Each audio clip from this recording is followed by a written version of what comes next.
В рамках совместного проекта «Культурный сезон Россия-Абхазия-2018» проводится научно-практическая конференция.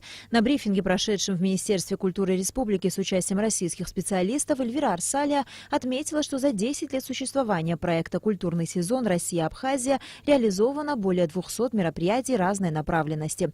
Данная научно-практическая конференция проходит уже 3-й год. Подобные мероприятия являются замечательным подспорьем в процессе обмена опытом в таком деле, как сохранение памятников культурного наследия. Ведь многие исторические памятники нашей страны не входят в список ЮНЕСКО, но представляют мировое значение, отметила министр.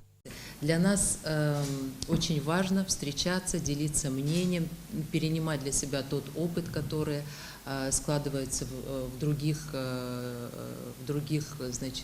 организациях, для того, чтобы это использовать, конечно, для реализации своей программы. Заместитель министра культуры и охраны историко-культурного наследия Абхазии Батал Кубахи отметил, что Министерство культуры и охраны историко-культурного наследия Республики Абхазия – первая государственная структура, которая будет использовать геоинформационные технологии. Однако, по его словам, создание ГИС по культурному наследию не будет работать эффективно, если такой же системы не будет и в других органах. Руководитель группы компании «Экогеопроект» Инна Барчин рассказала о сути проекта ГИС. Что есть ГИС-система? Это набор тематических слоев, в которых мы будем вносить огромное количество данных разного формата. Это и текстовое описание объектов историко-культурного наследия, это и табличные данные, это и технические паспорта объектов, это и картографический материал очень важный, очень объемный, это элементы фотофиксации, это карты, планы, это трехмерные модели и облако точек по каждому объекту.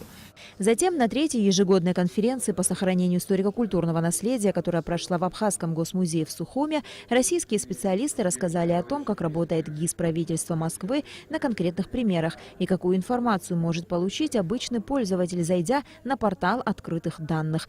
Группа компаний «Экогеопроект» применяет самые современные методы для изыскания и проектные решения, включая технологии воздушного, наземного и мобильного лазерного сканирования, цифровой аэрофотосъемки, георадарной съемки и высокотехнологичные программные комплексы. Международная научно-практическая конференция продлится до 7 июля.